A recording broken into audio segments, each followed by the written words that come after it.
देश में वर्तमान पेट्रोल और डीजेल संकट देखा देइथिबा बेले एपरी समय रे मातिछंती चोरा बेपारी। एपटे प्रशासन और पुलिस मध्य देखाउछि तत्परता।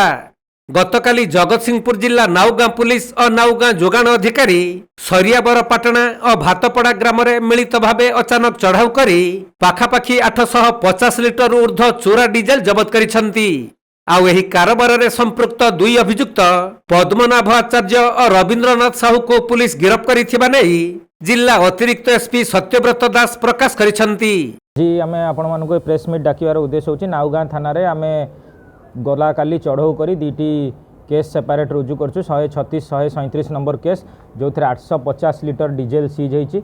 अक्यूज माने मध्ये एप्रिहेंड हेकी अटक अछंती आ तापर आगु को तदंत चलची। से ऊपर मैं आपन को टिके खबर दवा को चाहिए आपण माध्यम गणमाध्यम माध्यम रे जे आमर किछि दिन तले एई 2-4 दिन तले जिलापाल महोदय और जिला आरक्षी अधीक्षक एकाठी विभिन्न पेट्रोल पंप अन्य स्थान रे जो तैलीय संकट देखा जाइछि एवं होर्डिंग होउथवा अभियोग रे विभिन्न पेट्रोल पंप चढ़ऊ करथिले और तापर किछि स्वाभाविक आसीथिला। तापर मध्यम विभिन्न ब्लॉक स्तरीय कमिटी गठन होइतला और आईएससी मानक निर्देश होइतला जे जोठी एभली अभियोग आसुची तुरंत तापर चढ़ऊ करिया पई आ आईन अनुसार कार्यानुष्ठान करिया पई।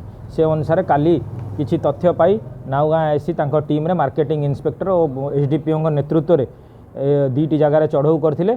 आमे दी जण अक्यूज्ड जणे रविंद्रनाथ साहू आउ जणे डम्फानना पद्मनाभ आचार्य दी जण को एप्रिहेंड करचु।